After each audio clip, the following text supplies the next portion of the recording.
Welcome to the Dad Strength Podcast. I am your host, Richie Leahy.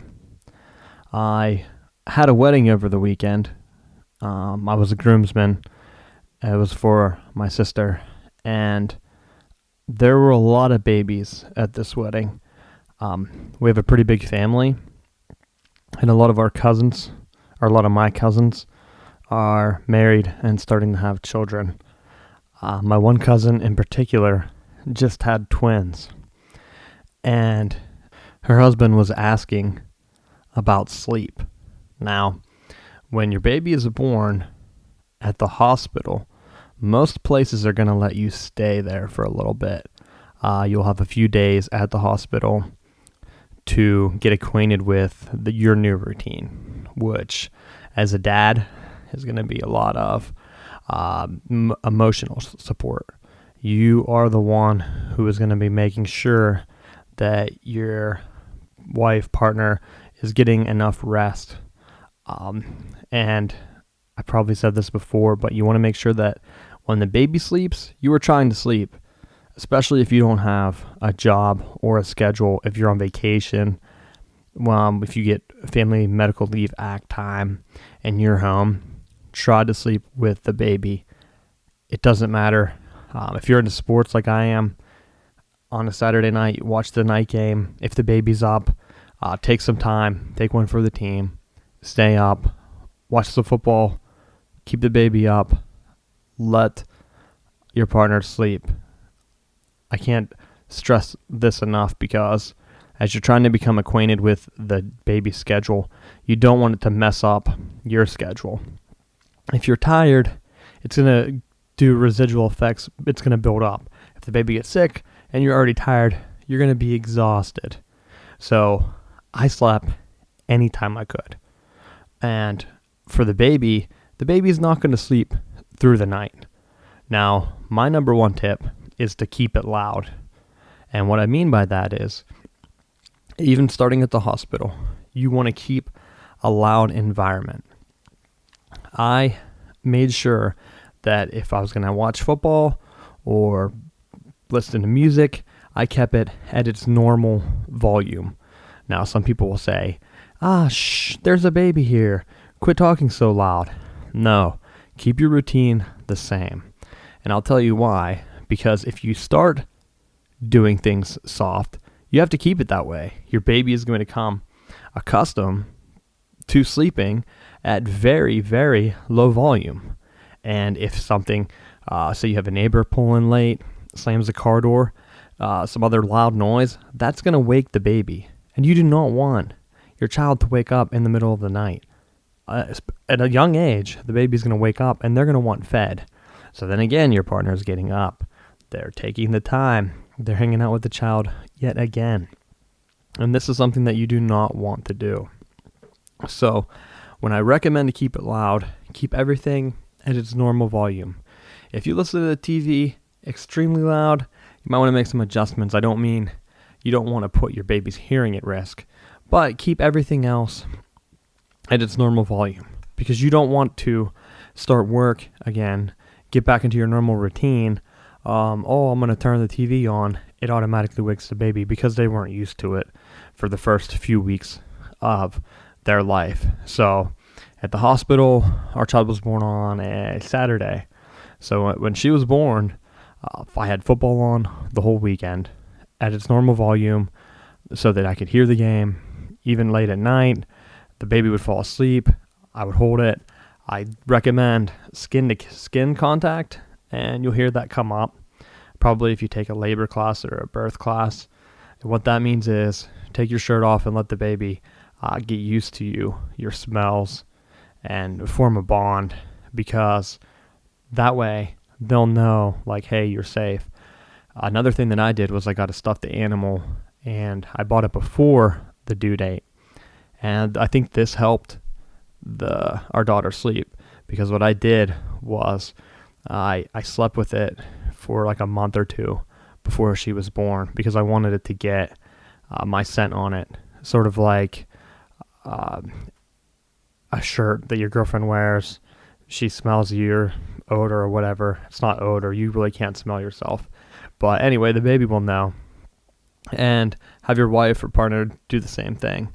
Try to get a different stuffed animal or whatever, because at first, the baby's not going to sleep much. They're going to be in a bassinet. So what I did was, our daughter was in the bassinet, and I just drooped it was a stuffed lion. I drooped the lion over the side of the bassinet so that she could smell it, and you could put it beside her. You don't want to use like blankets or anything the first couple weeks because you don't want to suffocate your child, and you don't want to hinder any breathing. So I wanted to keep her comfortable, but yet feel that she was secure. So that was one of my goals. So I took a stuffed animal, I slept with it. Make sure you rub it on your skin so that it gets your scent on it, and just have it handy. My daughter still has it near her crib. If we're going on a long car ride, I put it in the back seat with her. Just now she's old enough where she can hold it. She's a year old, so I let her hold the stuffed animal, and that helped out a lot. So it forms a bond, and it's not like your child's becoming attached to something totally off the wall. You would pick it out before they're born, something that it just gives them a bond, especially whenever you go away for work. So when I started to go back to work, we would give it to her during nap time. And that way, she knew that I was close, or she was thinking about me, to keep that fatherly bond going. And that's very important in a child's life, because they want to know that you're still there, you still care for them. And those are the couple things that I did to help our daughter sleep completely through the night.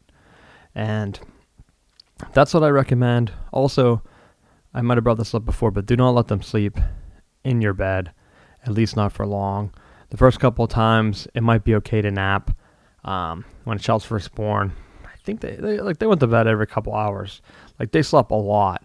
So when parents are saying like, "Hey, I'm tired," it's because they're fighting it and they're trying to stay on a normal sleep schedule.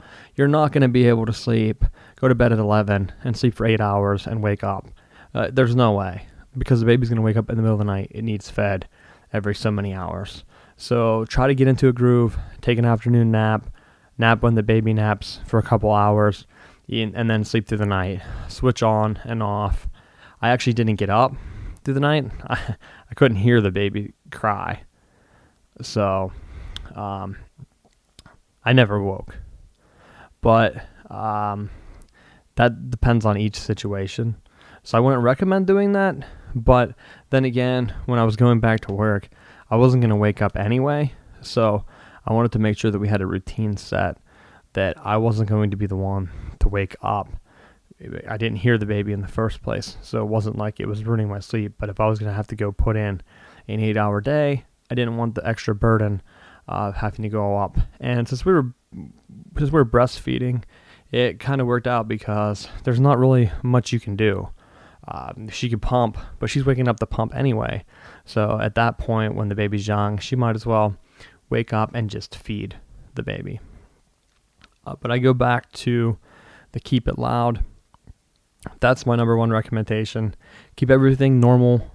Some people put like signs up, like, "Oh, don't ring the doorbell, don't do certain things, don't yell." There were times when I'm watching football, I'm yelling at the TV, holding my daughter while she sleeps on my chest. Did not wake up, because that's what she was used to, not that that's a normal thing. So I don't recommend doing that. But just make sure that you're at the same pace. You're doing the same things, because once you change the schedule, the child's going to be in a routine. You want to keep a routine, and you want to keep it manageable for yourself. You don't want to get locked down like, "Oh, I have to stay extremely quiet. I can't even talk to my wife or partner while I'm sitting on the couch because it might wake the baby up." It doesn't matter if you're in the same room either, because the bassinet we slept with in the same room, as soon as she got old enough where she left the bassinet, we put her in a crib in her own room. We didn't want her in our room.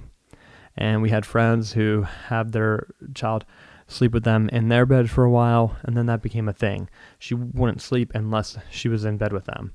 And that was one thing we were trying to avoid, and we were able to avoid it. Just make sure, like I said, you're keeping a routine, keeping a schedule. What we did was I always read before bed. So while our daughter was being breastfed, I would read a book, and then give her a kiss right whenever we laid her down. And that's a routine that we keep to this day.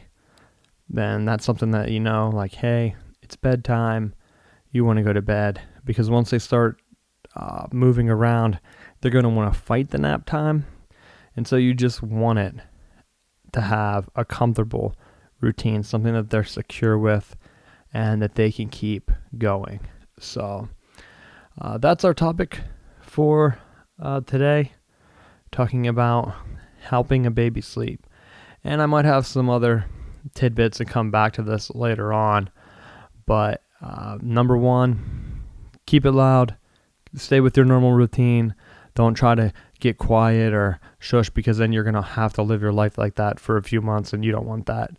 And number two, try to use something to create a bond. It could be a blanket you sleep with for a while, then you drape it over your child's bassinet. I use a stuffed animal. Our stuffed animal is pretty flexible. I think it was like 12, 14 inches, a foot long maybe. A little lion that had soft plush. Make sure it's soft because they like the different textures. So it's something that she can carry with her, and she still uses to this day. And like I said, you're in the car, you throw it on top of the car seat or beside the car seat, and she can sleep the whole way with it. So same thing, just make sure you're safe. Do not put it anywhere near your child's face. You don't want to even risk any type of suffocation or hindered breathing, even for a little bit. So don't put blankets in the crib.